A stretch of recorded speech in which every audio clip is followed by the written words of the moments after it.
ప్రవీణ్ పగడాల road ప్రమాదంలో చనిపోయినట్లు పోలీసులు దర్యాప్తు ముగించడంపై మాజీ ఎంపీ హర్షకుమార్ తీవ్ర ఆగ్రహం వ్యక్తం చేశారు. మొదటి నుంచి యాక్సిడెంట్ అనే కోణంలోనే దర్యాప్తు చేశారని మండిపడ్డారు. రాజమండ్రిలో ఆయన మీడియాకు వీడియో రిలీజ్ చేశారు. ప్రవీణ్ పగడాల మద్యం తాగినట్లు ప్రాథమిక పోస్టుమార్టం నివేదికలో ఎందుకు చెప్పలేదని ప్రశ్నించారు. ప్రవీణ్ బ్యాంకు ఖాతాలు ఎందుకు సీజ్ చేశారన్నారు. గత నెల 24న షెడ్యూల్ ప్రకారం మహారాష్ట్ర పూణే వెళ్లవలసిన ప్రవీణ్ పగడాలను విజయవాడ కొవ్వూరుకు పిలిచింది ఎవరో పోలీసులు ఎందుకు తేల్చుకోలేకపోయారని ప్రశ్నించారు. తాము అనుమానాలు వ్యక్తం చేస్తామని వాటిపై దర్యాప్తు చేయాల్సిన బాధ్యత పోలీసులదని హర్షకుమార్ అన్నారు. పోలీసులు చేసిన దర్యాప్తు తప్పు అని నిరూపించేందుకు తాను ఈ కేసును ముందుకు తీసుకెళ్తానని హర్షకుమార్ స్పష్టం చేశారు.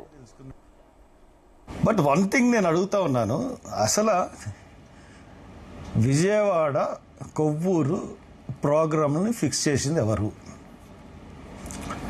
అసలు యాక్చువల్ షెడ్యూల్లో ఈ డేట్స్లో ప్రవీణ్ మహారాష్ట్ర పూణే వెళ్ళాలి. అటువంటిది ఆ program as per the schedule ఇది సడన్గా ఫిక్స్ చేసి విజయవాడ నుంచి కొవ్వూరు నుంచి బలవంతంగా ఆయన్ని ఫోర్స్ చేసి ఎవరు రప్పించారు? ఇది నేను హైదరాబాద్లో తెలుసుకున్న విషయం. ప్రవీణ్ పగడాల ఆయన బండి మీద రావడానికి గల కారణం బండి ఇక్కడికి పెట్టేద్దాం అన్న ఉద్దేశం కూడా ఉంది. బట్ ఆయన ఫ్రెండ్ ఒక ఆయన మోటార్ సైకిల్ బాగు చేయించుకుంటా ఉంటుంటే, ఆయన కారు రాజమండ్రిలో ఉండిపోయింది.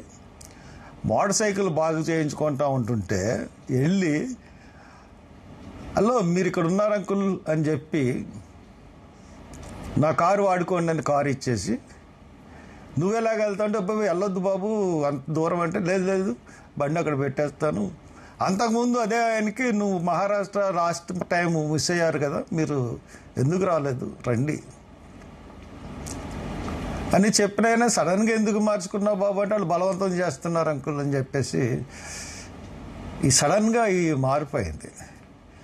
అసలు విజయవాడలో ఎవరు పిలిచారు, కొవ్వూరులో ఎవరు పిలిచారు?